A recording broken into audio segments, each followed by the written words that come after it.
천사가 나타나서 예언을 합니다.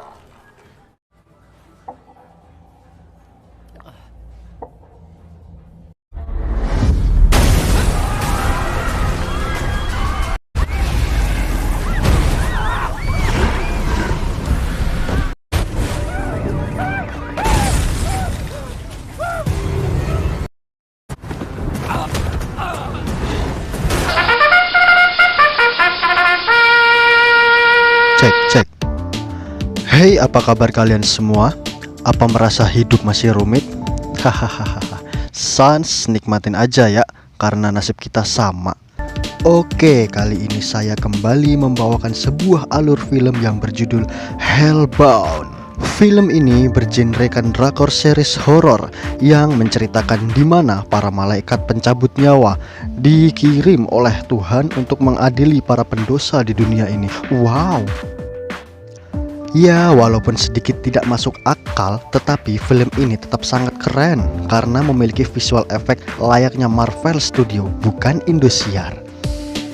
Baik, tanpa banyak kebacot lagi seperti player troll di Mobile Legends, langsung saja kita putar intronya.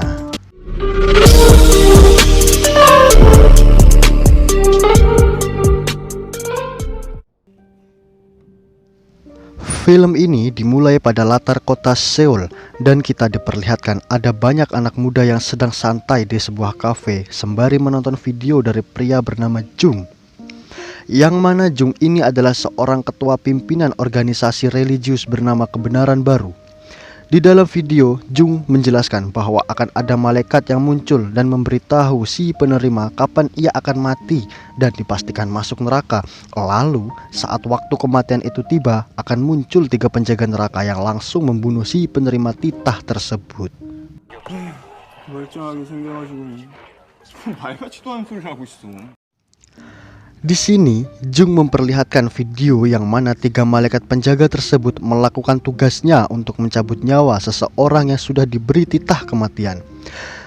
Di tempat yang sama, ada seorang pria yang memperhatikan HP-nya sambil merasa was-was terhadap sekitarnya itu.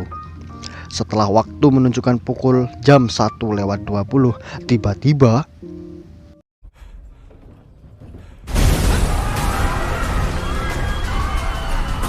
ya, pria itu adalah salah satu orang yang menerima titah, yang mana dengan sadisnya ketiga malaikat itu menghajar habis-habisan si pria hingga ia harus tewas dengan keadaan terbakar. Sungguh membagongkan.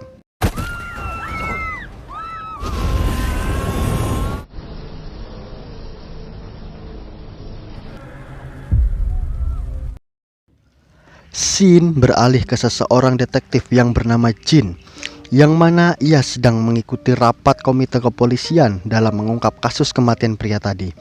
Ya, di sini saya cukup dibuat terheran-heran karena kok bisa-bisanya polisi berani mengungkap kuasa Tuhan.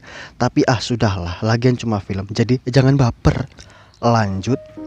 Di sini, Jin dan juga temannya diberi tugas oleh atasannya untuk menemui Jung, si ketua Kebenaran Baru, dan mencari tahu apakah ada hubungannya atas kasus tersebut dengan Kebenaran Baru.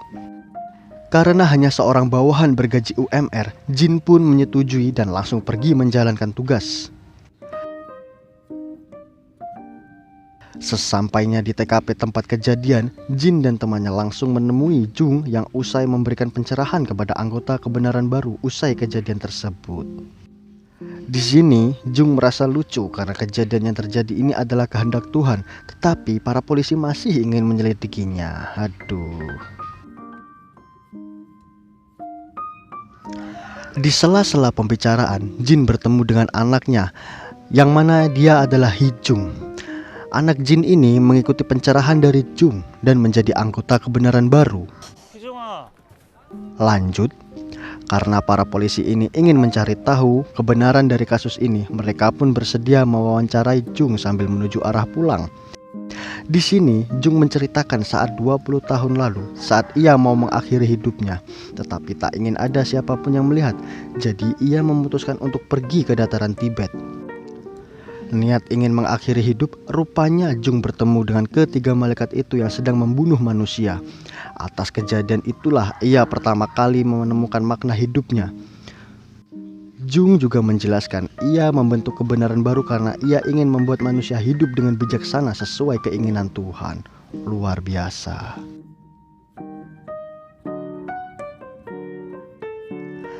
Jin yang mendengar semua itu tertawa, yang mana Jung langsung menyela dengan mengungkit masa lalu kelam Jin saat istrinya dibunuh dan si pembunuh tidak sepenuhnya diadili karena hanya dihukum penjara dan bahkan bisa bebas.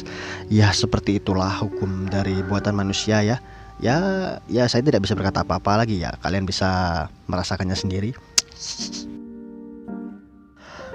Karena celaan dari Jung itu pun detektif Jin terdiam karena apa yang Jung ucapkan itu benar adanya.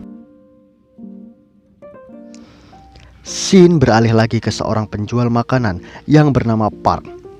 Ia akan pulang lebih awal dikarenakan dagangannya yang sepi. Sesampainya Park di rumah, ia dikejutkan oleh kedua anaknya yang menyambut dan merayakan ulang tahun sang ibu. Si anak laki-laki pun mengabadikan momen tersebut dengan merekam video pada hari itu. Di tengah-tengah kebahagiaan itu, Park dan anak-anaknya dikejutkan dengan datangnya titah Tuhan yang mengabarkan bahwa Park akan mati dalam 5 hari lagi pada pukul 15.00 atau sama dengan jam 3 sore. Wow, kalau aja kehidupan kita juga kayak gitu, ya mungkin kita nggak bakal tenang sih ya. Lanjut, pada keesokan harinya, detektif Jin mendapatkan kasus baru, yang mana itu adalah kasus penganiayaan seorang pengacara yang dipukuli oleh anggota Arrowhead. Dan gilanya, penganiayaan itu direkam dan disebarkan hingga viral ke seluruh kota Seoul. 진짜로. Beralih ke seorang pengacara wanita yang akan melakukan wawancara kepada Park, si penerima titah Tuhan tersebut. Park memberikan bukti video penerimaan titahnya dan ia juga menjelaskan bahwa sudah berkonsultasi kepada Jung. Namun saran dari Jung adalah ingin menyiarkan demonstrasi Park dengan imbalan uang 3 miliar won untuk menjamin kelangsungan hidup anaknya. 3 miliar won itu sama halnya kayak 3 miliar rupiah ya. Oke, jelas ya. Setelah pembahasan yang begitu panjang, Hyejin si pengacara wanita itu pun menyuruh ibu Park menyetujuinya karena niat mereka ingin mempermalukan kebenaran baru apabila ketiga malaikat itu tidak muncul. Kalian terlalu meremehkan ya. Scene beralih ke esok hari, di mana hari itu adalah kesepakatan transaksi antara Jung dan ibu Park. Transaksi itu pun dihadiri oleh orang-orang penting seperti pengacara Hyejin dan pengacara Jin.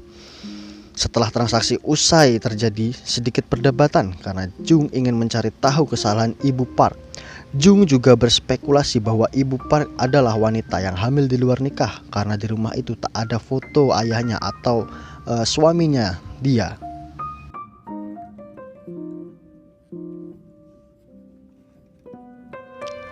Kita pindah ke seorang streamer yang sedang membahas tentang titah Tuhan. Ada seorang user yang mana itu adalah teman Jin. Ia membeberkan identitas ibu Park yang akan masuk neraka selanjutnya. Akibat ulahnya tersebut, ibu Park pun menjadi viral dan banyak dibicarakan oleh seluruh orang di kota Seoul. Lanjut, beralih ke Jin. Ia bingung karena anaknya tak ada di rumah.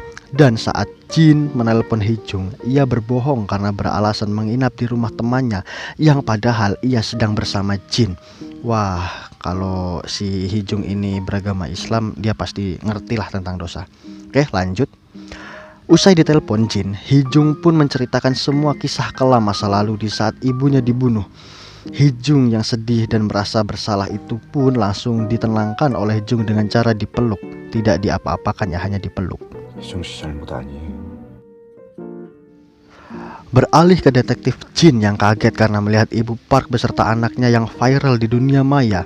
Ia pun segera melapor ke pengacara Hyejin dan kemudian pengacara Hyejin membawa kedua anak ibu Park untuk diamankan. Pengacara Hyejin berniat memindahkan anak-anak ibu Park ke Kanada untuk menghindari keanarkisan Arrowhead. Mereka pun bergegas ke bandara dan mengurus segala administrasinya termasuk membeli tiket tanpa melalui calo. Scene berpindah ke Jung dan Hee-jung yang memata-matai dan mengikuti si pembunuh istri Jin. Di sana, Hee-jung menyetrum si pembunuh dengan stun gun dan membawanya ke tempat yang tidak diketahui. Jung yang tak suka pendosa yang bebas pun langsung mengeksekusinya dengan cara dimasukkan ke bong pembakaran dan pembunuh itu pun dibakar hidup-hidup.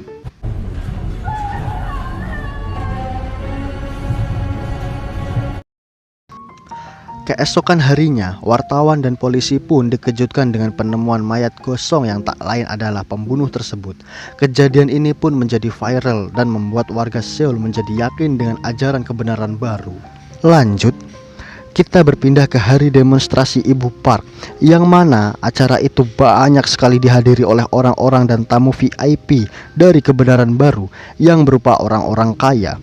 Singkat cerita, Ibu Park pun dipersilahkan duduk dan dalam hitungan mundur demonstrasi pun dimulai. 3, 2, Benar saja, pada hitungan akhirnya ketiga malaikat itu pun muncul dan langsung menghabisi Ibu Park. Jin yang melihat itu pun berusaha membantu, namun apalah daya jin yang tak seperti Saitama. Siksaan demi siksaan pun diberikan kepada Ibu Park sampai akhirnya ia dibakar sampai gosong kering tak tersisa bagaikan abu yang dilahap oleh cinta.